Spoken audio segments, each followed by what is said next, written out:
people has to stop now also to look for who's responsible. Who's responsible for that? We all know that we made a mistake. But first, between the first yellow card of Tebogo and the match of Lesotho, there were 16 months. 16 months. And in the meanwhile, during those periods, you played AFCON, you played qualifiers for a new AFCON, and you played World Cup. So it may not happen, but it's understandable. That the minister also wants to investigate who is responsible. Well, it's clear. I'm responsible. I'm the coach. I have to know that this guy had 2 yellow cards.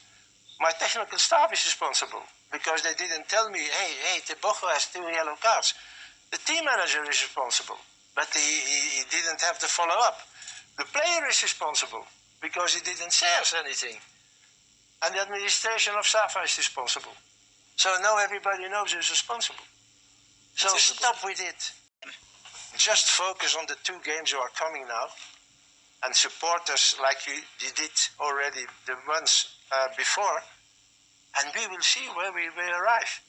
But we will do everything for 100% to win those 2 games. And again, for me, it's an extra motivation. And I will try to put that in my players' head also, that in those 2 games, they will never saw a team of South Africa that they will see now in those 2 games. We will fight like lions.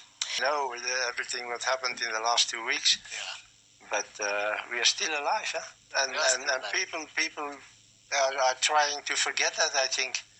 I only hear, yes, 3 points less, and now it will be difficult. There is nothing changed. After the game of Nigeria, we were 3 points ahead. We still had to win our 2 last games. Yeah. So the situation is not changed, and why suddenly believe that Benin will win their 2 last games?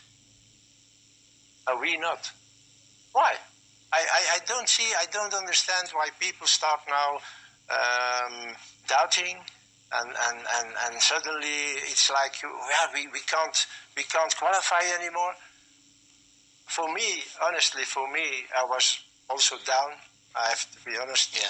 The 15, when I read the letter, I said, I will not say what I said, but I was down also. But 1 hour later, I said, okay, now we are going to prove that even what they did now with us, even that will not keep us away from America.